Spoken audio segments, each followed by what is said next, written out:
Hare Krishna. Tomorrow is the Avirbhav Tithi of Srila Bhaktisiddhanta Saraswati Thakur. Srila Bhaktisiddhanta Saraswati Thakur ki Jai. And so today we are discussing on Gaudiya Math. Whenever we remember Bhaktisiddhanta Saraswati Thakur, we remember Gaudiya Math, which he said is his vehicle, and he's non-different from that, from Gaudiya Math. After departure of Srila Bhaktisiddhanta Saraswati Thakur, okay, some background. Bhaktisiddhanta Saraswati Thakur is the spiritual master of Srila Prabhupada, who established ISKCON. And actually, you can say he established the foundation for ISKCON. Prabhupada would always say that actually he's preaching, I'm just the instrument. It was his movement. So after Bhaktisiddhanta Saraswati Thakur's two gurus departed, he had two gurus. Who are they? Srila Bhaktisiddhanta Thakur and Srila Gaudiya Swami. You can say Diksha, not Diksha. His guru was Gaurakishodas Babaji, but he took Shiksha, you can say, from Bhaktisiddhanta Thakur and Gaurakishodas Babaji Maharaj. So they both left around the same time. When they left, he was in a great, he was very dejected, some kind of depression, transcendently. And he could not bring himself to continue preaching and the mission. Then he had a dream where all Gaudiya Acharyas, Bhaktisiddhanta, Chaitanya Mahaprabhu came and instructed him, you have to do this, now you have to propagate the mission of Sri Chaitanya. At the same time, he got a piece of paper of Chaitanya Charitamrita, just like that, in the wind, flying. And I can't recall what it said. It said something which inspired him. So the next day, although he had been in a kind of depression for so many days, all his followers and associates, they saw he was very bright, and he told them, okay, now we'll start the mission. So shortly after that, he took sannyas. Actually, before that, no one took sannyas in Gaudiya Math, in Gaudiya Parampara, from Chaitanya Mahaprabhu, after Chaitanya Mahaprabhu. So that was, a great point of people found fault with that. But anyway, he took sannyas. And the same day he established Sri Chaitanya Math in Mayapur. He began to preach, and he separated from the organization which Bhaktisiddhanta Thakur used to preach to. What was that, you remember? It was called Vishva Vaishnav Rajya Sabha.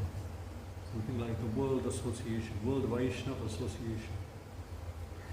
So he separated immediately, took sannyas, same day established Gaudiya Math and started his mission. While he was preaching and people would come to Chaitanya Math, Sri Chaitanya Math. Then they told him that nowadays everyone is in Kolkata, we should preach there. And they kept telling him that, he said, okay, fine.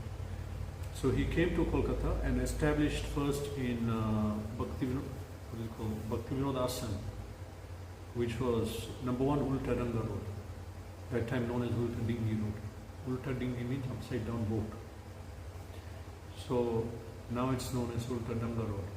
So then he began to preach from there in Kolkata, and then he had his Chaitanya Math branch. And after, on a certain date, he established, so after some time, he established Gaudiya Math as an organization, and Bhaktivinoda Ashram and Sri Chaitanya Math were the branches of, the first branches of Gaudiya Math. In fact, if you go to Bhaktivinoda Ashram, they say there that Gaudiya Math was born there, and ISKCON was also born there. ISKCON was born there because Srila Prabhupada got the order to establish, to preach in the West from Bhaktisiddhanta, in that place. But at the same time, Gaudiya Math was established there because he first established presence in Kolkata and Bhaktivinoda Ashram. So he established 64 maths, Gaudiya Math, 64 branches, you can put it.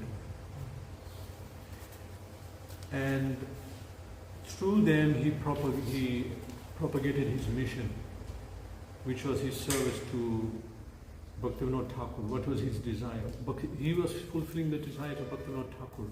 Bhaktivinoda Thakur gave him the orders what to do and how to establish everything. So Gaudiya Math was the precursor of ISKCON. What we see in ISKCON today, Gaudiya Math was that. It was an interface between, he said it, between the public and the sadhus. Previously, Gaudiyas would just take Babaji Vesh and go and do Nijan Bhajan in the dhams, Navadip, Vrindavan, and just be aloof.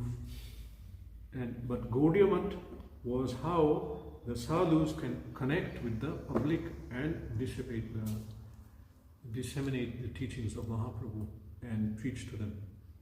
So Gaudiya, what is Gaudiya? This is, he wrote a lot on this topic. What is Gaudiya? What is Gaudiya Math? So in this, we're going to read from Bhaktisiddhanta Vaibhav, volume 3, chapter 3, Gaudiya defined. When the author wrote this book on Bhaktisiddhanta Sarasvati Thakur called Bhaktisiddhanta Vaibhav, he said many people reading it may join Gaudiya Math because it was so grand, so glorious, and many maybe Gaudiya followers, Gaudiya Math, reading it will join ISKCON because they'll say that ISKCON exactly emulated what he wanted and followed it. Okay, so chapter 3, Gaudiya defined. What is the definition of Gaudiya? We are followers of Chaitanya Mahaprabhu known as Gaudiya Vaishnavas. So what is Gaudiya? So here I begin reading. Srila Sarasvati Thakur recognized the exoteric meaning of Gaudiya, which derived from the name of the former capital of Bengal, Gaudapur, which was later called Mayapur. And now here's a quote. Anyway, although Srimad Mahaprabhu accepted the Madhva Sampradaya, the acharyas of the branch of Madhva line known as Tattvavadis, although Srimad Mahaprabhu accepted the Madhva Sampradaya, the acharyas of the branch of Madhva's line known as Tattvavadis are South Indian.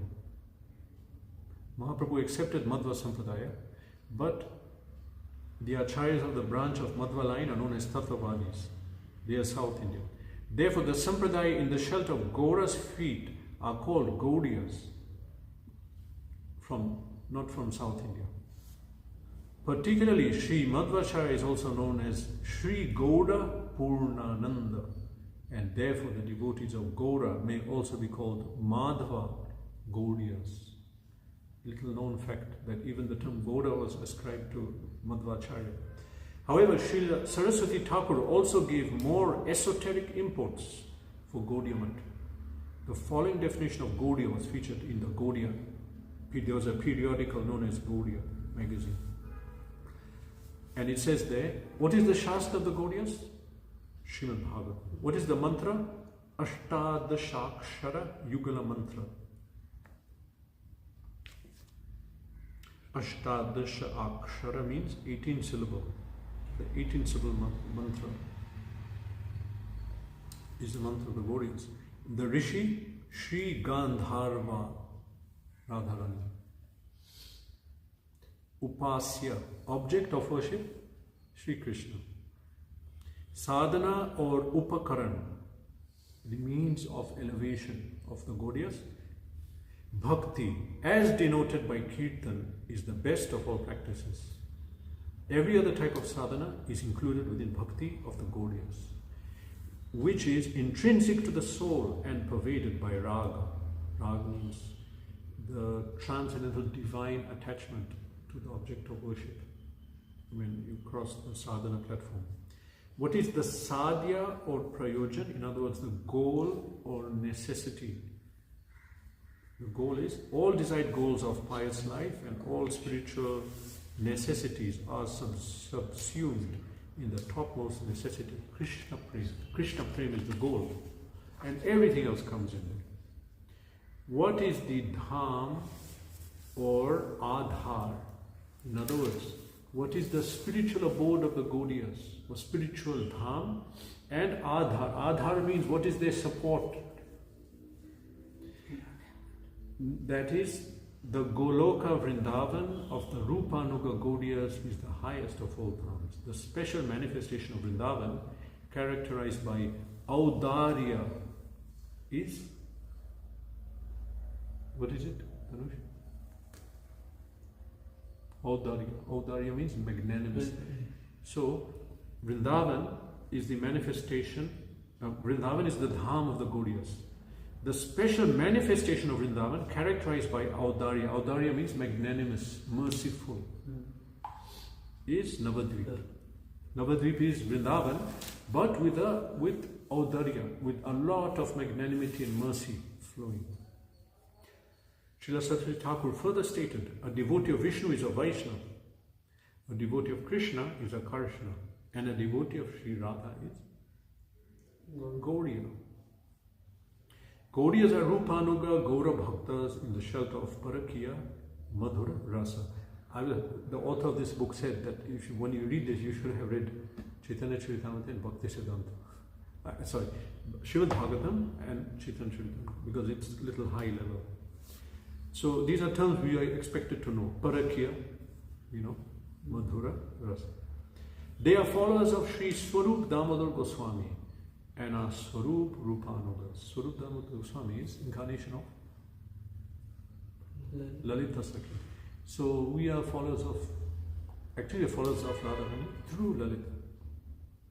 So in Navadvip we are followers of Swarup Damodar Goswami, who knew only two persons knew the actual mission and the mood of Mahaprabhu deeply. So one was Swarup Damodar, other was Rupa Goswami. Shri Chaitanya Manubhishtam Sthapinam Ilapati. Gaudiyas have the Manjari system. Their worshipable deities are Sri Radha Madan Mohan, Sri Radha Govinda, and Sri Radha Gopinath. There's a verse in Chaitanya Charitamrita.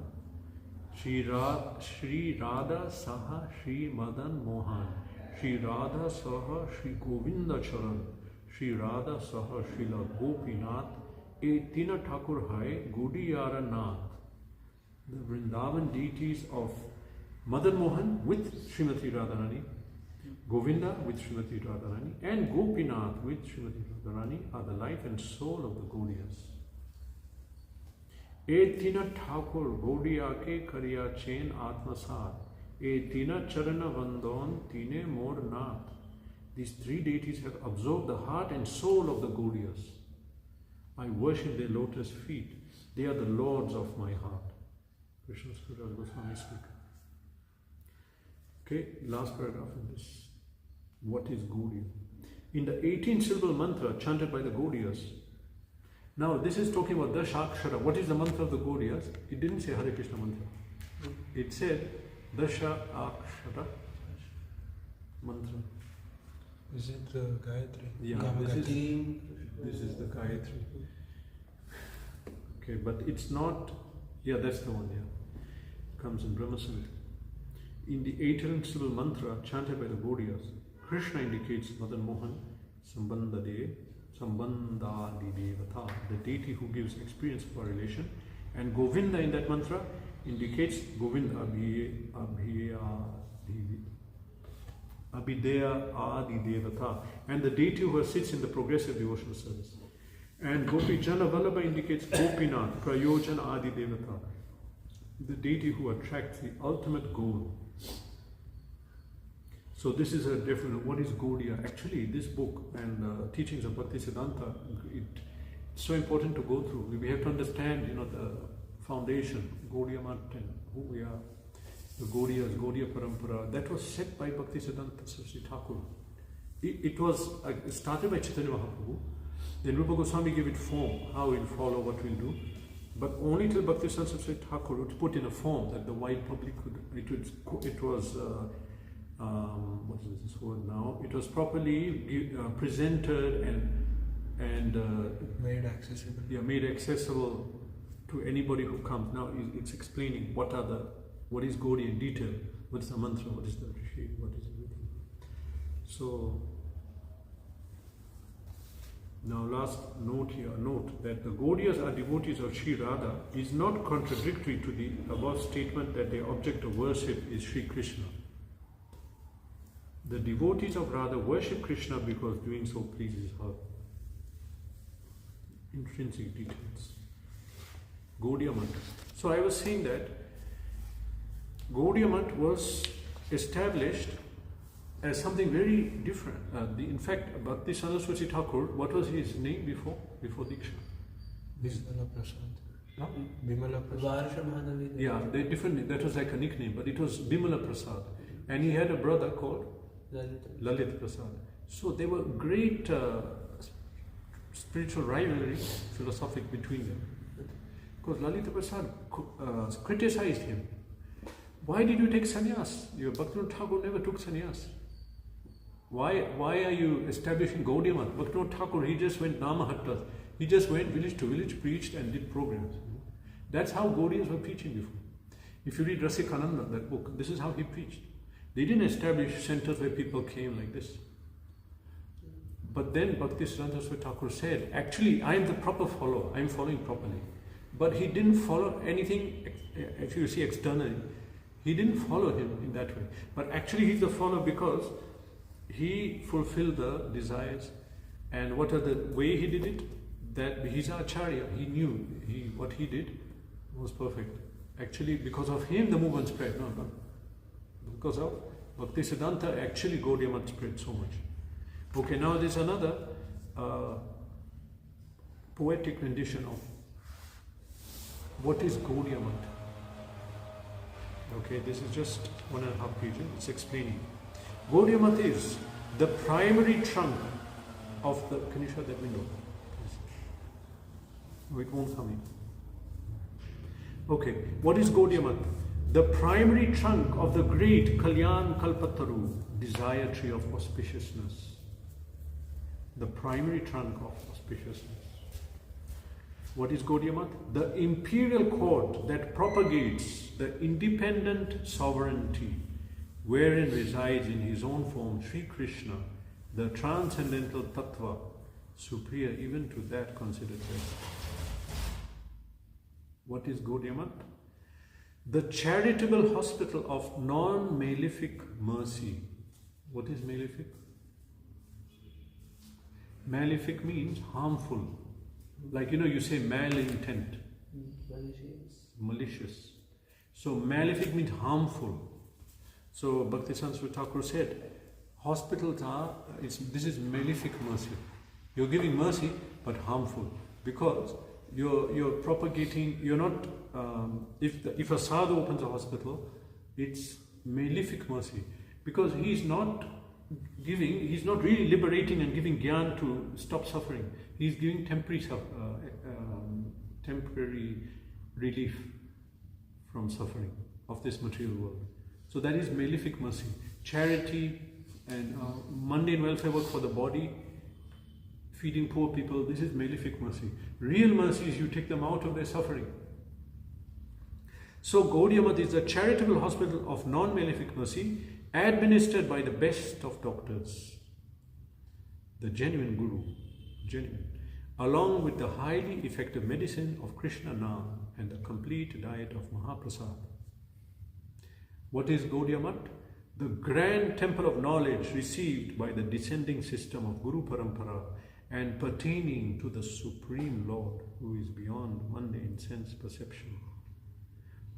The censurer of the attempt to ascend the platform of knowledge by one's own experience. Censure means chastise. So the censurer means the entity that will chastise you for trying to attempt to ascend the platform of knowledge by one's own experience based on sensual perception and empiricism, science, etc., philosophy, not based on Shastra. What is Gaudiya Math? Demonstrating the harmony of Pancharatric and Bhagavad paths. That is Gaudiya Math. What is Gaudiya Math? The seat of Ekayana. Ekayana means the single path of the Vedas. Namely, exclusive devotion to Krishna based on the spiritual rasa saturated literature of Srila Bhaktivinoda Thakur. and in accord with tradition, based also on the specialities of diverse Vaishnava Sampradayas, scripturally ascertained philosophy and Srimad Bhagavatam, Vedanta and Sarasvati. You have to read it your own to capture everything at once. The unparalleled instructor of seva to the Dham, Nam, Kam of the fully independent Lord Vrajendra Nandana. The eastern mountain wherefrom the sun is seen to rise and wherefrom emit Sri Sajjana Toshani, Gaudiya and Nadya Prakash. These are the periodicals that were released by Gaudiya. The eastern mountain wherefrom the sun is seen to rise, wherefrom emit Sri Sajjana Toshani, Gaudiya and Nadya Prakash, bearers of the news from the spiritual world. What is Gaudiya? The world inundated with Agya Rudi, the sacred place of the descent of the Vidvad Rudi. Is that it? I don't know. Sorry, I don't know. In fact, here in this book is a sample of Bhakti Shastri. We didn't start it. It was started by them. They have Bhakti Shastri, Bhakti Vaibha. You cannot answer one question. I could not understand the question. Something, all these words are coming. This is called human devolution. We are not degrading. The abode of service to the 5 best methods of bhakti, which totally cleanse the effect of the 5 abodes of Kali. 5 abodes of Kali, places of meat eating, gambling, illicit sex, intoxication, and gold hoarding. What is Gaudiya? The temple resounding with the tumult of Krishna Nam within a world, resounding with the tumult of quarrel of this talkative age of Kali Yuga. What is Gaudiya Mat? The educational institution imparting knowledge of Krishna, Krishna Bhakti and Krishna Prem in the divisions of Sambandha, Vidya and Prayojan.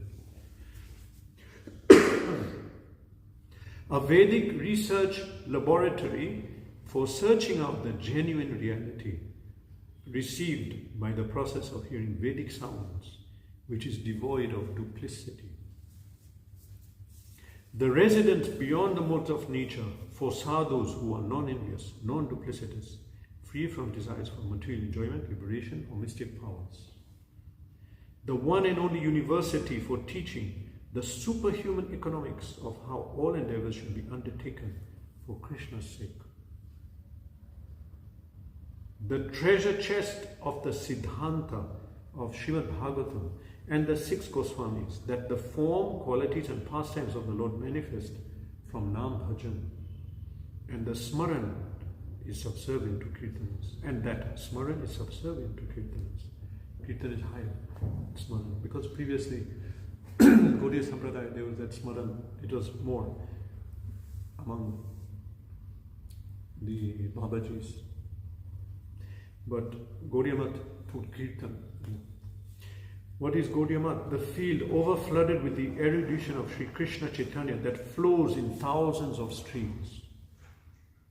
What is Gaudiya Mat? The pleasure arbor of Kirtan as approved by Lord Chaitanya, which glorifies the pure name, form, qualities and pastimes of the Lord. A grand temple that forbids Falgu Vairagya, and on whose imposing spire is inscribed the fundamental mantra of holding Yukta Vairagya. What is that?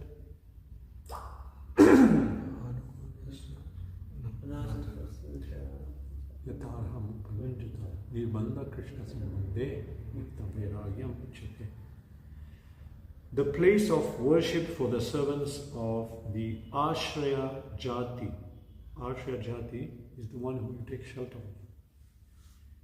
Sri Radha or Guru, they are the Ashraya Jati, those who you take shelter of.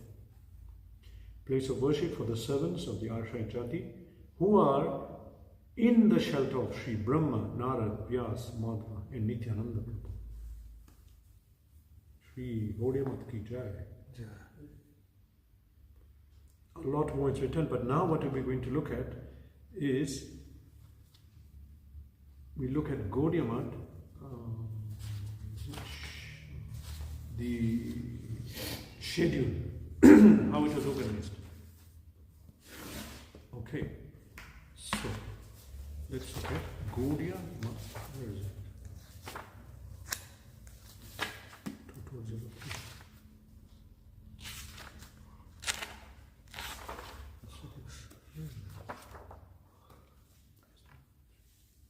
Oh, that is here. 3.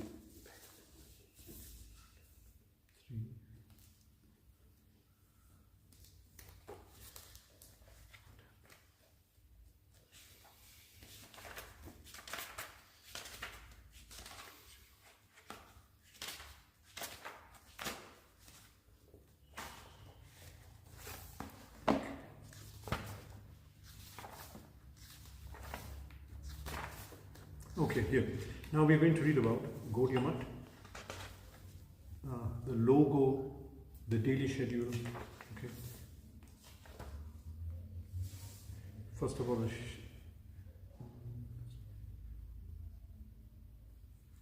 now let's look at the logo. The logo of Gaudiya Math.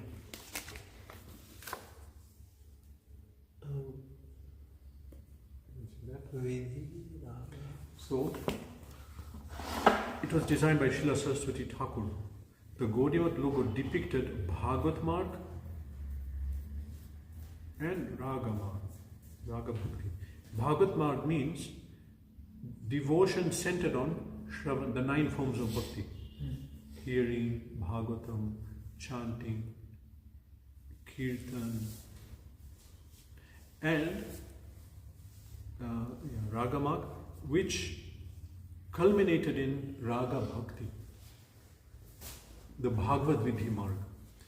Then the Pancharatrik Marg prescribed regulations of Vidhi centered on Archan, Diksha, worship of deity, Archana. So both were functioning side by side. And then the words Vidhi and Rag are written there in Sanskrit, Devanagari. Okay, so in the logo, right side represents Bhagavad or Raganuga, left side Pancharatrik or Vidhi Marg. This side, Raga Marg, and other side, Lakshmi Narayan. Right side is Radha Krishna, Raga Marg. Left side is Lakshmi Narayan, Bhagavad Marg. Don't know, does it mean much that I... Okay, so this is the logo. In the top segment stands Lord Chaitanya, his hand upraised, encouraging everyone to join in Kirtan. To his left is the Srimad Bhagavatam. Below stand Sri Radha and Krishna, and the word Raga signifying Raga Marg. Beneath them is the printing press. Why you're putting a printing press on a spiritual organization? It's philosophical, depiction of their mission. Because it is the way, the way that bhakti was spread, and in this age will be spread. It will do a greater job than any other method. Like normally Kirtan, Harinam, but now the printing press is the main thing, because by this printing, the books will go all over the world.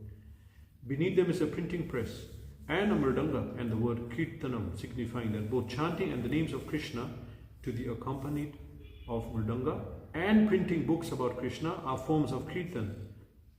And this combination being the chief sadhana for Raganuga Bhaktas. At the bottom is a tilak symbol and the words Guru and Gaudiya. To the left are a bell and the word Archanam and a Ghilan. Above these are Sri Lakshmi Narayan upon a throne and the word Vidhi, indicating the mode of worshipping them. Over them is Pancharatram, which describes the process of Archan. The worship of Lakshmi Narayan entails many rules and regulations. Actually, that's what we are doing. Worship of Radha Krishna, actually we are not doing that now. Because the way of worshipping Radha Krishna is through Raga Marg. That means you depict them in their pastimes. It's a different way. But in Radha Krishna is Lakshmi Narayan. Prabhupada said, at the moment we are not on the level. So we are worshipping with rules and regulations. For example, putting decorations, monkeys and cows and peacock. We will not do that because that is in Raga Marg. Rather will be very, what's that word? Aishwarya Bhav, very respectful, awe and reverence, purity, tolerance. Okay. Within the 6 triangles forming a star in the center are the words denoting the 6 prominent opulences of the Supreme Personality of Godhead. Yasha, Shri, Jnanam, Vairagyam, Aishwaryam and Virya. Written in the center of the star is Om Nama. Om is generally taken as the non-specific sound of the Absolute Truth, but is understood by Vaishnavas to be Bhagavan and his internal potency. Nam is the specific name of the Absolute Truth, the personality of Godhead Sri Krishna, and being non-different from him is the possessor of the 6 opulences. Regarding the Gaudiya Math logo, a Pandit once asked Srila Sarasvati Thakur, all the depictions are traditionally Indian, except the printing press. Why have you kept this foreign item there? Srila Sarasvati Thakur answered, anything used for Lord Chaitanya's Kirtan is neither foreign nor Indian, but aprakrita, not mundane, not material. When used in Krishna service, the press is as sacred as the arati paraphernalia or the coal and karta. Okay, next we're looking at daily schedule of Gaudiya Math. Now, if you see what they did and their activities, you can see this is compact. Each morning at 4 o'clock, the large bell hanging in each math was rung to wake still sleeping Mathvasis, because some will wake up before that. Sometimes Srila Saraswati Thakur himself would go to the Natya Mandir and wake whoever was still sleeping there. Next was a program of spiritual services continuing for several hours, with some variations in the format and timings between different months. Generally in summer, morning functions were held a little earlier and evening functions a little later. A typical day in the Gaudiya Math began shortly after rising. Devotees with congregationally sing Gurvashtak by Srila Vishwanath Chakravarti Thakur. Then Vaishnava Vandana by Devaki Nandan Das, which offers respect to all Vaishnavas. You know that song? Yeah. Vrindavanavasi Jat Vaishnavera Gana. It is the same rag as in Prabhupada. And then Sri Guru Parampara, that was written by Bhaktisiddhanta Thakur. Krishna Hoite Chatur Mukhi. Okay. Describing the Brahma Madhva Gaudiya succession, utterance of which fulfill the requirement that every disciple within every sampradaya must early each morning recite the names of prominent acharyas in his parampara, from its inception to the present. This is required actually. Then Sri Chaitanya Bhagavat was read for a few minutes. This was followed by Mangal Arati at 4:30. Attendance was compulsory. Any devotee who had not bathed by 4:30 due to sickness or late rising would stand at the back hugging the wall, far from those who had bathed and torn fresh cloth. During Mangal Arati, the first prayer sung was Srila Bhaktivinoda Thakur's Arati Kirtan beginning, Bhale Gora Gadadhar, Arati Nehari, followed by Srila Bhaktivinoda Thakur's Sri Krishna Chaitanya Prabhu, Jive Daya Kari, opening song of Sharanagati. Sri Krishna Chaitanya Prabhu, Nityananda, Sri Advaita Gadadhar, Sri Vas and Gaur Bhaktivinoda was chanted once or twice, and for the remaining few minutes, Kirtan of the Mahamantra. Upon completion of Arati and Kirtan, Jayadhwani was recited. Next was Parikrama of the deities performed 4 times accompanied by Kirtan, which would continue briefly after the circumambulations, and often was Srila Bhaktivinoda Thakur's composition beginning Bhaja Re Amar Man Ati Manda or other songs. Next was Tulsi Arati, performed along with chanting of Sri Chandra Shekhar Kavi's orison that begins Namo Nama Tulasi Maharani. It's a different, this is longer. A light breakfast of Mahaprasad was served between approximately 7 and 8. Many devotees skip this. By 7:30, most went out for bhiksha, returning around noon, while others remained behind to perform other services. Bhiksha will go, not ask for donation, to sell a magazine. While Bhoga was being offered at midday, Srila Bhaktivinoda Thakur's Kirtan, Bhoga Arati would be sung. During Arati that followed, his Yashomati Nandan would be sung. Then the deity's altar was closed for their midday rest, whereupon the devotees together honored a full meal of Mahaprasad, the serving and honoring of which Srila Bhaktisiddhanta Sarasvati sometimes personally supervised. Each afternoon, from approximately 2 o'clock till 3, Madhvasis assembled for Ishta Goshti, which opened with Srila Bhaktivinoda Thakur's song that begins Jaya Jaya Harinam Chid Anandam Ritadham from Sri Namashtak, a composition in praise of the holy name. Next was a question and answer session to help devotees enter more deeply into understanding of Bhaktisiddhanta, especially as applicable in the preaching field. Whatever questions they got, whatever people said, they'll answer that to help even understand how to understand the philosophy. When going for Bhiksha, if devotees were stumped by queries or challenges, they would promise to return the next day with answers given by Srila Saraswati Thakur, Srimad Tirtha Maharaj, or other sannyasis and senior devotees. In these meetings, the devotees also discussed philosophical books, notably Srila Bhaktivinoda Thakur's Sri Chaitanya Shikshamrita and Jiva Dharma daily. Amazing, no? Philosophy daily. Oh, they didn't have morning class. This is the class. Yeah. After dark, Madhvasis were required to remain within the compound as per Vedic injunction for brahmacharis residing in Gurukul. They would attend the evening arati, during which were sung 2 arati kirtans of Srila Bhaktivinoda Thakur, those beginning Jayo Jayo Gora Chande Arati Kushoba and Jaya Jaya Radha Krishna Yugala Milan, followed by chanting of Sri Krishna Chaitanya Prabhu Nityananda, Sri Advaita Vedanta, Srivasana, Gaura Bhaktivinoda, and Muhammad. After Arati came, it's same, it's very similar. Yeah. After Arati came Jayadvani, Parikram, and Kirtan, performed while sitting. Then Harikatha was given by Srila Saraswati Thakur or some other leading devotee. This evening program also attracted visitors and local Grahastha disciples. Srila Bhaktisiddhanta Saraswati instructed that all devotees, brahmacharis, grahasthas and sannyasis, even if they happen to miss other functions, should attend the morning and evening aratis, for they incorporate several essential bhaktiya angas, limbs of devotion.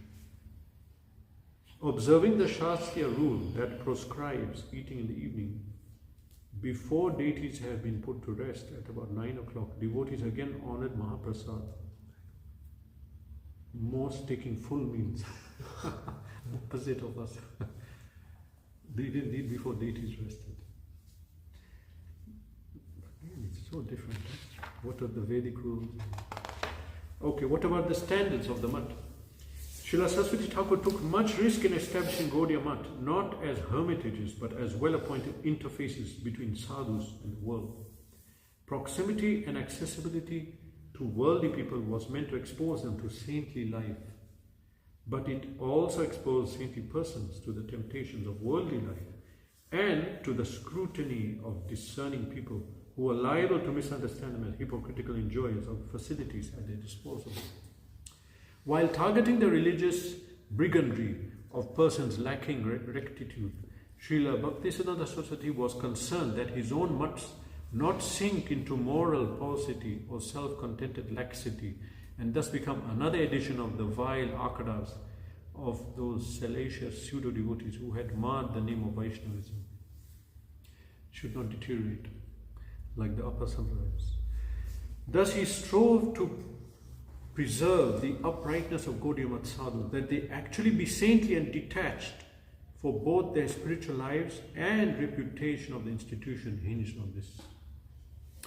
The asceticism implicit in the character of Srila Saraswati Thakur shaped the standards for Mat life. He warned, as dalliance in bodily comforts increases, proportionately the spirit of service to the Lord wanes. As we become more into sense gratification, enjoying the body, the spirit of service will decrease. Thus wanted Madhvasis to live simply amidst plenty, strictly observing rules of devotional life and unhesitatingly performing any service required of them. Actually, Bagh Bazaar, a lot of these temples, they were very nicely, in those days if you see, nicely, with many facilities, and marble, granite, everything. But he said that people should learn to live simply even in those environments. Like most people in India at the time, generally Gaudiya Math brahmacharis did not wear shoes. In eating, sleeping, traveling and all other aspects of life, they were expected to be content with the bare minimum. Srila Bhaktisiddhanta Sarasvati severely reproved any disciple who was becoming overweight, which often prompted the devotee thus criticized to fast until instructed to resume eating. This life of dedication was meant for satisfying the Lord of the Gaudiyas. Who is the Lord of the Gaudiyas? Mahaprabhu Bhakta Ganer Vairagya Pradhan Yaha Dekhi Pritahan Gaura Bhagavan. Renunciation is the basic principle sustaining the lives of Sri Chaitanya Mahaprabhu's devotees. Seeing this renunciation, Sri Chaitanya Mahaprabhu, the Supreme Personality of Godhead, becomes pleased. This verse, especially the first line, was often quoted by the Matvasis to help fortify the commitment or to caution a comrade slipping from the ideal. Although by the principle of Yukta Vairagya, devotees could employ opulence in the service of the Lord, nothing was meant for personal indulgence. The apparent comforts accepted by the Matvasis, while atypical for sadhus, were hardly luxuries. Yet when Pranavananda Brahmachari's sister first visited him at Sri Chaitanya Math, she scolded him for having a bed and a mosquito net. These were simply for preserving health. The bed was just some rude boards nailed together. But according to conventional understanding, even that was unsuitable for sadhus, whose duty was to rest only on the floor, using at most a thin mat and minimal bedding. No mosquito. Srila Sarasvati Thakura reprobated excessive endeavors for material self-improvement, such as studying to become a great Pandit or performing much physical exercise. Rather, Matvasis were expected to engage from early morning till night in the 64 items of sadhana, bhakti, hearing Bhagavatam, performing Kirtan, Archan, Parikrama of the temple, Seva, so forth. Red cloth was to be donned only by sannyasis and those brahmacharis committed to remaining celibate, and normally was not given to the latter until some years after Diksha. Srila Bhaktisiddhanta Sarasvati would decide which brahmacharis were eligible for such a difficult undertaking, and in a formal ceremony, he or senior devotee would induct them into wearing red, although their bead bags would remain white, as was Srila Bhaktisiddhanta Saraswati's. Red attire, being indicative of renunciation, was especially meant for preaching to engender the natural respect accorded to renunciation that helped in communicating the message. People respected the saffron cloth, so for that purpose, they'll wear saffron, people will understand, and then they'll command respect and be able to preach more. Yet several brahmacharis and vanaprasthas who were regarded eligible for red cloth chose to remain in white, either due to involvement in management, for which red garb was deemed somewhat inappropriate, or out of personal desire to maintain a modest profile. Unless ordered to don secular cloth for a specific preaching purpose, every Matvasi was expected to maintain traditional Vaishnava appearance at all times, with tulsi neck beads and clearly visible tilak. Face and head were to be shaved at least once a month, with a shikha retained. Brahmacharis and sannyasis who went outside for preaching usually shaved more often. Following the example of their Guru Maharaj, who generally kept his face clean shaven, no beards, moustaches, and had his scalp shaved monthly on Purnima. In accordance with Shastra, he and other Matvasis avoided shaving on specific days cited in Shastra as inauspicious. Such considerations were based on astrological determinations. Certain days they didn't shave their head. Oh, wait a minute. Shaving, maybe their beard, it doesn't say. Yet for some Matvasis, adhering to the strict regime was a struggle. Unable to give up his old habit, one Matvasi would sneak out to the Bagh Bazaar canal and smoke bidis, but inevitably was caught. Some leading Matvasis preferred to maintain slick locks, neatly oiled and combed. Srila Saraswati Thakur never corrected them for that, but if other disciples raised the object, he would remark, "They are Babu Brahmacharis."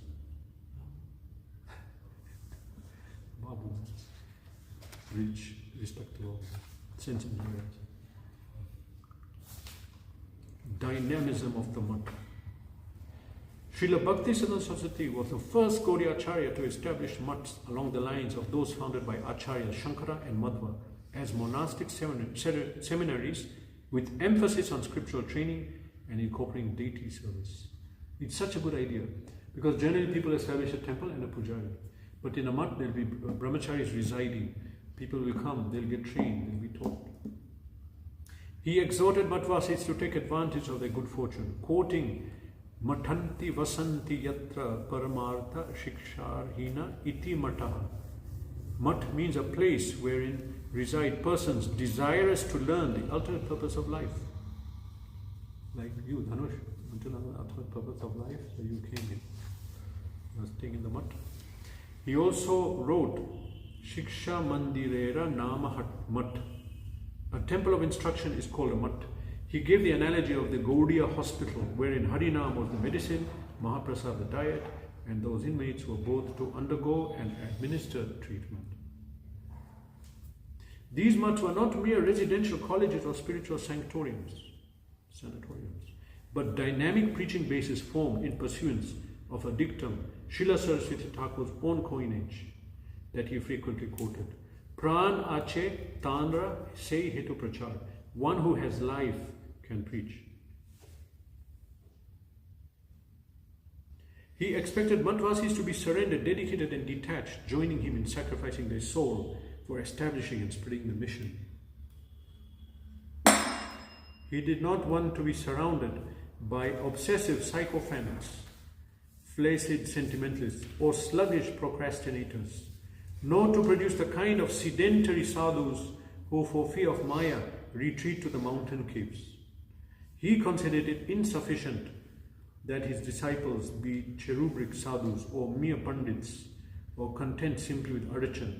He wanted men of backbone, active preachers like himself, ready to give their lives for propagating Shuddha Bhakti. He declared, I wish that every selfless, tender-hearted member of Sri Gaudiya Math be prepared to shed 200 gallons of blood for the nourishment of the spiritual body of every individual in human society. To recruit and train men of such caliber, Srila Saraswati Thakur persisted in speaking, writing, untiringly presenting scriptural conclusions hour upon hour, day after day. Srila Bhakti Saraswati Thakur detested idleness, caprice, or lack of commitment, intolerant of carelessness or slipshod attempts at service. He unceasingly pushed his disciples to surrender to Krishna at every moment by keeping them engaged in service and thus detached from material enjoyment, comparing torpidity to dreaming of riches while lazing under a torn and tattered quilt. He exhorted his followers to be industrious and do something meaningful for the mission. He would refer to a shirker. Shirker means someone who will avoid service, as a mattva.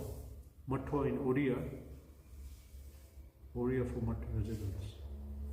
A common scurrility for loafers, with the insinuation that mutt inmates are a class of perennially languorous do-nothings. In Orissa, some places, mattva is considered like beggar, synonymous. He'll not do anything. He just sitting idle. So he'll use that word to describe people who are in the mutt and not doing anything, not doing preaching, doing something. He also spoke of mattha medis, a play on the word graha medi, thus indicating that one who lives in a monastery yet maintaining the mentality of a householder. Srila Saraswati Thakur would keep his disciples busy in diverse services: archan, cooking, cleaning, typesetting, lecturing, writing, soliciting funds, all for the pleasure of Krishna. The mutt atmosphere was palpably focused and disciplined, with no room for indolence or complacency. Mattvasis slept meagerly, rarely more than 4 hours. They slept about 4 hours. All were carried along by the spiritual energy emanating from Srila Saraswati Thakur. Could you live in Gaudiya? I don't know if emanating from Srila Sarasvati Thakur. All were carried by the spiritual energy emanating from Srila Sarasvati Thakur, who expressed his satisfaction with his disciples thus. Because Srimad Mahaprabhu is extremely merciful, even in a place like Calcutta, he has kept many devotees. Even Calcutta. At the Gaudiya Math, there is always Hari Katha, and everyone there is ever intoxicated with the Hari Seva by the Supreme Lord's mercy. I see in all matters the inclination to serve the Lord. And I ponder Mahaprabhu's mercy, how I was previously passing my life enjoying material pleasures. He was not, but he said that. But wherever I go, I am granted the association of devotees and opportunity for devotional service. Srila Bhaktisiddhanta's general instruction to Matvasis was to daily go for bhiksha for a minimum of half an hour and visit at least 5 houses. He would say, go and repeat the message of Krishna, and while speaking also hear it yourself and thus become purified.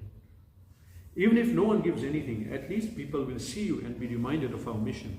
But devotees with specialized engagements, particularly deity service, cooking or publication work, were not required to go out. Srila Saraswati Thakur did not underplay the challenges of preaching. He likened dissemination of Lord Chaitanya's mercy to free distribution of first-class mangoes, which would find few willing takers and more likely invite suspicion and skepticism. Did you understand this point? If you give mangoes free which are ripe, what is wrong? Why are you giving free? What is something wrong? Why is it gone bad? So he said that's how people receive our message. He said that the genuine speaker of Harikatha will certainly be severely mistreated by materialists, or sometimes even by demigods. Nor did he uphold the artificial distinction generally made by Vaishnavas between bhajan and prachar. Rather, he stated that prachar is the natural kirtan of siddhas and essential to the sadhana of sadhakas. Because if we enjoy nice fruit but don't desire to share it with others, then our own stock will decrease. Foreseeing our stinginess, the original source will cut our supply. And if you don't preach, we lose some devotion. He declared, Jivera viparit ruchi parivartan karai savapeksha dayamaya ganera ekamatra kartavya. The only duty of all merciful persons is to transform the contrary inclination of conditioned souls, make them spiritualized. To effect this, he wanted to create Goshtyanandis, preachers, who cooperate within Lord Chaitanya's mission for increasing the number of devotees. Srila Bhaktisiddhanta Saraswati did not approve of disciples giving up preaching to practice Nijan Bhajan in imitation of exalted Bhajananandis. He posed, which place is Nirjan? Wherever I go, I carry my mental filth with me. In Vaishnav K, who is a Vaishnav, he rhetorically asked, Dushta mana tumi kishera Vaishnava pratisthara tare nirjanera ghare tava harinam kevala krito. Wicked mind, what kind of Vaishnava are you? Your show of chanting Harinam in a solitary place is for false prestige, simply hypocrisy. Therein he further exhorted devotees to preach, pointing out how the Nijan Bhajan of consummate devotees is conducted for prestige, and that rather than adopting false renunciation, they should broadcast Shuddha Bhakti by utilizing Yukta Vairagya. The Gaudiya Math's men unrelentingly preached to attempt others' uplift, yet in a manner certain to be often unpopular, was cited by Srila Bhaktisiddhanta Saraswati as indicative of their not desiring pratishtha.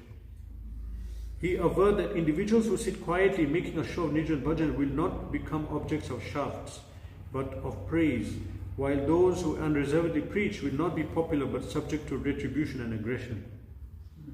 You understood? Yeah. Those who preach, they'll be criticized and heavily, targeted. But those who don't, they'll not be targeted. No one is going to say anything bad about them. So, better to preach. Those who preach are higher. His mutts were not meant to be bland retirement homes for a few inmates to bake rice, cook and eat and then sleep. He was firmly opposed to constructing temples in quiet places for leading a passive life. but instead stressed the need for potent outlets in the heart of the cities for spreading Lord Chaitanya's teachings to the greatest number of people. When once asked, why are you establishing mutts amidst the bustle of towns? Since usually better temples are built on hillsides or undisturbed cloistered spots. Srila Bhaktisiddhanta answered, I am not a bhajananandi. I have come to cities so that the inhabitants thereof may have opportunity to hear Hari Katha. And when a Gujarati admirer offered to build him a temple in Ville Parle, a quiet village near Bombay, he immediately refused. He's gone. When some of his preachers returned from a scheduled meeting and reported that no one had come, Srila Bhaktisiddhanta Thakur replied, don't be discouraged. It doesn't matter if no one cares to hear. Speak anyway. At least the four walls will hear. Indeed, his disciples soon found no reason to be disappointed, for with many going daily door to door, their message gradually gained wide appreciation. Srila Bhaktisiddhanta Saraswati repeatedly stressed the importance of hearing and chanting. He wanted the Gaudiya mats to be temples of continuous kirtan, not only singing, but discoursing on topics of Harikatha, studying scripture, typesetting, printing, and going out to preach and distribute books and magazines. He decided that one way or another, his followers always be busy in kirtan and thus become purified. He said, quote, a mutt surcharged with the talk of Krishna's glories and service is non-different from Vaikuntha. Therefore, Mattvas is Dhamvas. Harikatha must be prominent in the mutt. There is no use in constructing mutts merely to facilitate eating and sleeping. They need to be built only for broadcasting Harikatha, which will benefit ourselves and others. Srila Sarasvati Thakur was concerned that his disciples properly understand and be convinced of Bhaktisiddhanta. For without unshakable faith based on clear comprehension, they could neither advance in nor effectively propagate devotional service. We have to have philosophical understanding. We could not advance, we cannot preach even. Within Gaudiya Math, he deliberately cultivated an ethos of high intellectualism based on spiritual principles of satisfying Krishna, distinct in essence from mundane scholarship. He specifically dubbed Sri Gaudiya Math at Bagh Bazar the Vani Hut, marketplace of spiritual instruction, just as Srila Bhaktivinoda had revealed Godrum as the headquarters of Nityananda Prabhu's Nama Hut. There's a footnote. Accordingly, the mutt at Bagh Bazar was often referred to by insiders as Vani Hut. Both Bazar and Hut mean market. Bazar generally indicates a daily or almost daily urban market comprised mostly of professional vendors and often with permanent structures. Hatta means, what does Hatta mean? No? Hatta is usually periodical, weekly or something. Yeah. It means weekly or twice weekly market at which villagers of the surrounding area display on a cloth or mat spread on the earth their produce and other goods. That's the difference between a hut and a bazaar.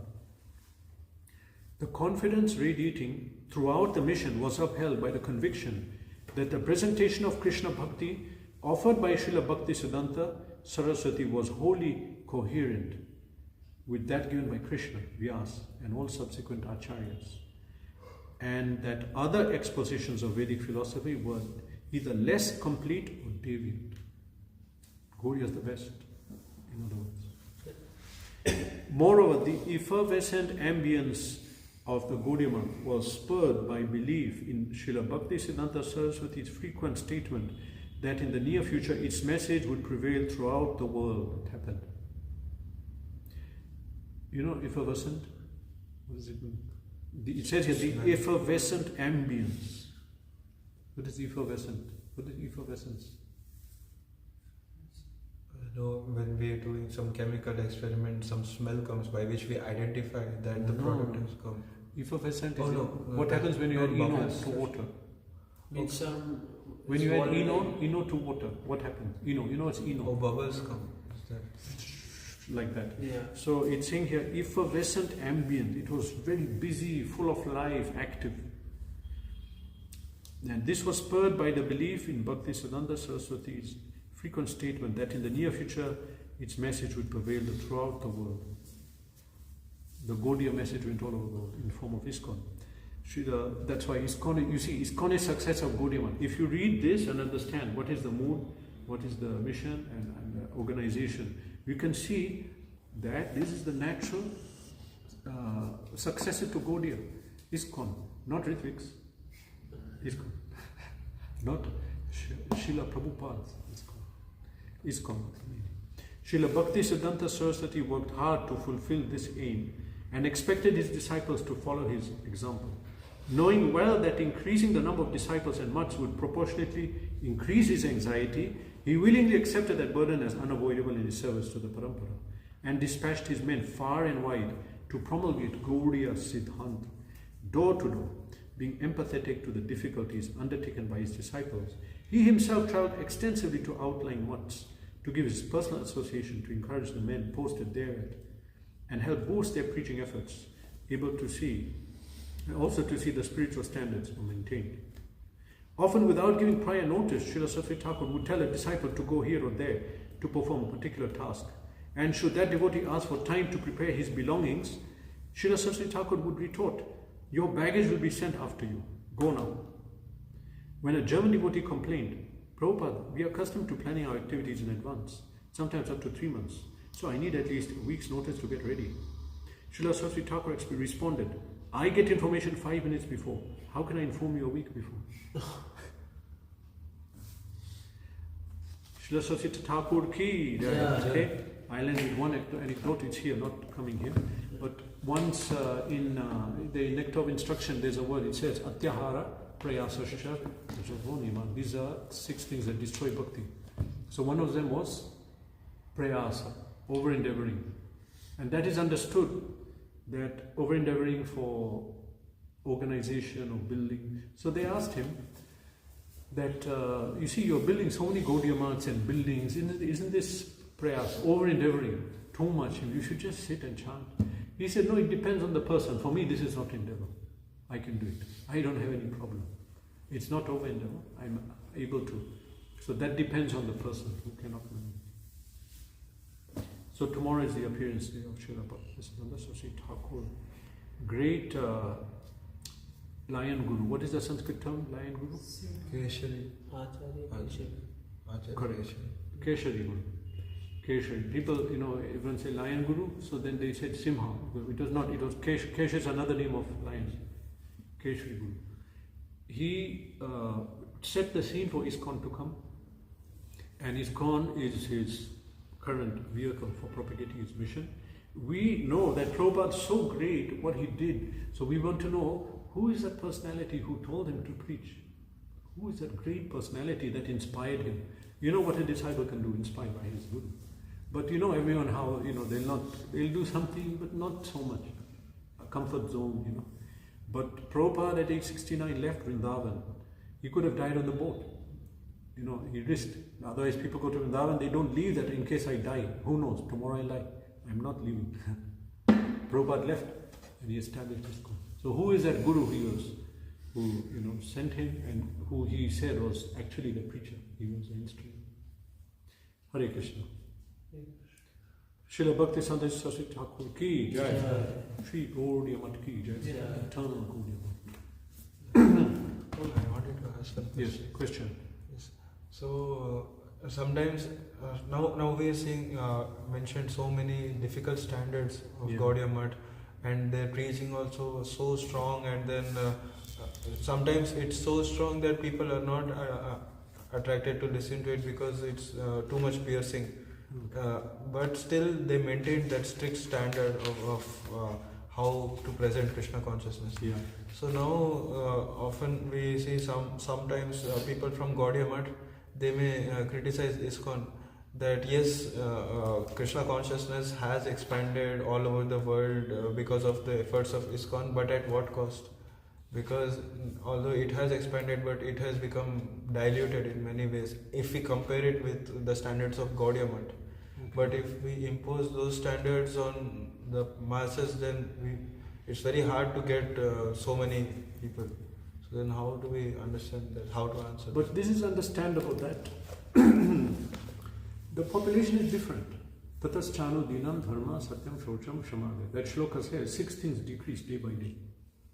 Satyam, shocham, shama, ayur, balam, smriti. Everything's decreasing. Previously, Bhaktisiddhanta Thakur, his lectures were up to 6 hours. Minimum 3 hours. Now I cannot even sit. I have to put my leg like this, like that. I can't even sit. And what about attention span and everything?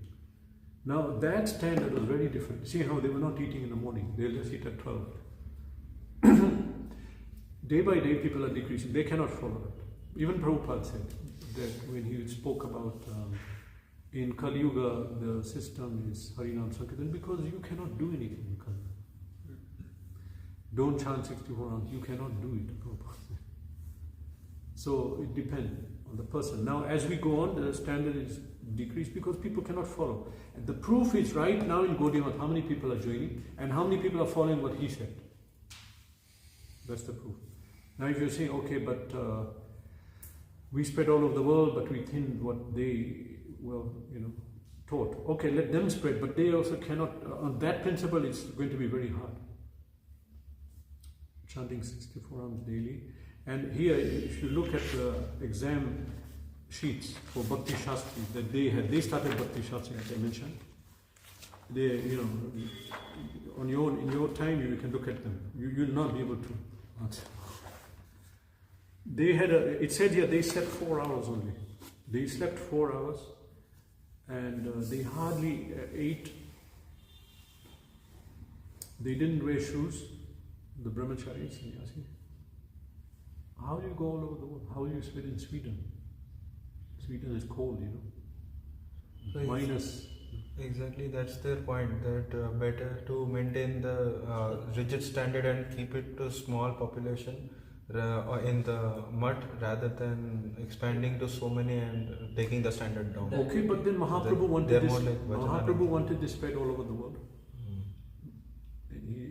He wanted this spread all over the world. That was one thing. Bhaktivinoda Thakur, that was his order. He said, oh, for the day when this will go all over the world. Bhaktivinoda Thakur said it. It should spread all over the world. And generally Krishna says in Gita, we should spread the teachings of Gita. We should spread it, that's the point, we should spread it. And so here and there, And the changes, by the way, were done by acharyas, not normal people. How do we know? Krishna Shaktivina Nahi Thar Pravrattan. The fact that they could preach so widely, it shows that they were acharyas.